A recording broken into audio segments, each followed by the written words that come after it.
ndabasuje abakunzi ba Special 250 TV.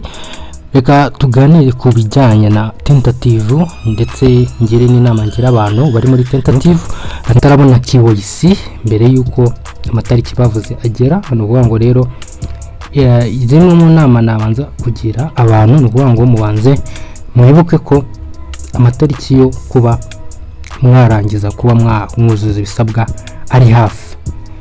Amatariki ari hafi rero bivuze ko na open mainnet iri kugenda yegereza ku nundi n'igembwe cya open mainnet bavuze igembwe cya mbere kiri kugenda cyegereza, ngira ngo twaranagitangiye nkuko mubizi. Rero nukuvuga ngo abantu bafite ikibazo cya tentative bari muri batabonye KYC cyangwa se bakaba barayibonye ariko bakaba bari muri tentative cyangwa se bakaba bafite icyo twakwita nkaho ari tentative ariko bafite na migration, rero nabo ndagira ngo tubiganireho. Nukuvuga ngo rero tentative ubundi bayiguha kuko wahuye n'ikibazo gikurikira. Nukuvuga ngo ikibazo cya mbere nuko ushobora kuba imyirondoro yawe ituzuye cyangwa se imyirondoro watanze ikaba idahuye n'iri muri wallet cyangwa se n'iri muri profile, then ukaba usanga wenda nka ID amazina ari kuri ID nahora n'ahari muri profile, ugasanga nimero yawe ntiverifyinze cyangwa se ugasanga icyo nakwita nka phone number, ubwo ni mu cyongereza handitse phone number, cyangwa se ugasanga email ni verified cyangwa se ugasanga Facebook ni verified. Ibyo rero biri mu bintu bishobora gutuma nyine baguha tentative cyangwa se ukaba utaramayininze iminsi kugenda ukurikirana ugasiba nk'icyumweru, ugasanga usibye ukwezi utamayininga, bigatuma system ituma utabona nyine KYC byihuse. Nuvuga ngo rero kimwe mu bintu wakora cya mbere wakora mu gihe uri muri tentative ni ukubanza ukiga kumayininga buri munsi, ukiga kwinjira muri account ya buri munsi, ubundi ukaba wakemura nyine icyo kibazo cyo kuba utamayininga, kuko biri mu bintu bituma utabona KYC, nyine biri mu bintu bituma babona ko account yawe itari active buri munsi, biri mu bintu bituma account yawe itagaragara nkaho iri active. Rero iyi tentative rero kugira ngo uyivemo bivuze ko ugomba kumayininga buri munsi. Ikindi ukagerageza kwandikira support, ukababwira ibibazo ufite, ukababwira ko wakoze KYC. Ubwo ndi kuvuga ku bantu bafite KYC ariko bakaba bari muri tentative, bakoze KYC bakagumya muri tentative, kimwe n'abantu bakoze migration bakaguma muri tentative.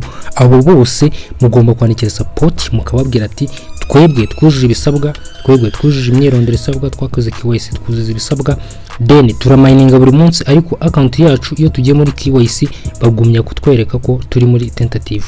Mukandikamo basaba yuko babakura muri tentative ahangaha, kuko niyo nzira yonyine ishobora kugufasha, cyangwa se ukarindira account yawe system ikayivana muri tentative. Gusa sinakugira inama yo kurindira, uko ukomeza kurindira buri munsi niko iminsi igenda yicuma, bigatuma iminsi ishobora kugufata ukiri muri tentative. Kandi murabizi ko open mainnet ni muri kigembwe, bivuze ko kwa mbere kuva ku itariki ya mbere z'ukwa mbere kugera kuri 31 ni amahirwe ahari ku bantu muri tentative. Hari amahirwe ya nyuma, hari amahirwe ku bantu badafite slot ya KYC. Mugomba namwe kusubmitinga slot ya KYC mukababwira ko mukeneye KYC kandi mu mayininga buri munsi. Ubwo ni nk'urugero nk'abantu bari kwinjira muri ino minsi, abantu binjiye muri ku kwezi gushize kwa 12, bivuze ko mwese mushobora kuba mutarabona slot cyangwa se bakaba mwarayibonye, muzajye mugenda muri P browser mu checking yuko babahaye KYC, kuko uko udacekinga niko KYC yawe ishobora kuba delay igatinda, bigatuma nawe ugenda ubura amahirwe yuko bakukonfirma. Aba validator icyo bashinzwe bo ni ukuba bakuverifyinga, bakora KYC, bakabaha review kugira ngo bagucekinge ko imyirondoro watanze, amafoto watanze niba asa nk'ari kwiranga muntu. Mu gihe ifoto yawe iri kuranga muntu itagaragara neza, mu gihe ifoto yawe wifotoje itagaragara neza, umuvalidata ntazemera ko imyirondoro yawe ari ya nyayo. Bivuze ko iyo uri gukora KYC ugomba kwinshuringa yuko phone yawe uri gufata ishusho rigaragara, utari ahantu hatagaragara. Iyo uri ahantu hatagaragara nyine bivuze ngo ujyana hari umucyo heza wifotore. Niba wakubwiye liveness, niba wakubwiye ngo umutwe wawe sa nk'ushekinga usa nk'ureba hirya ugaruke hino, niba wakubwiye ngo rarama unama, byose ugenda ubikora muri liveness. Baba bari kwinshuwaringa yuko utari robo. Bivuze ko kwinshuwaringa yuko utari robo bituma KYC yawe uko uyikoze neza liveness, niko KYC yawe bayikonfirma, bigatuma byihutisha na za step zimwe zikurikiraho. Iyo ni ku nama ndi kugira abantu muzaba mwabonye slot ya KYC. Hari abantu mutarabona slot, ndi kubagira inama mu buryo mwakora KYC ikaba verified vuba.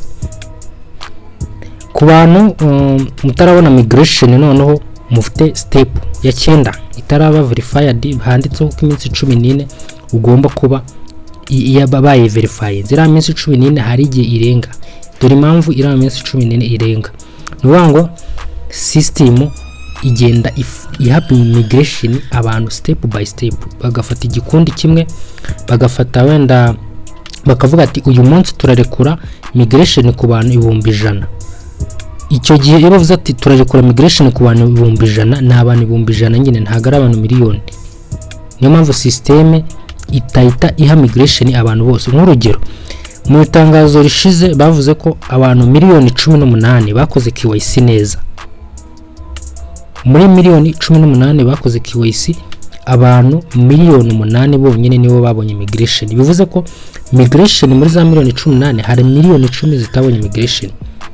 Gira ngo muri update zari zishe Open Mainnet dutegereje igihe izabera, bakavuga bati rero tuzagenda turekura abantu bake tubahe migration kugeza tugeze byibura miliyoni 10 zikagera.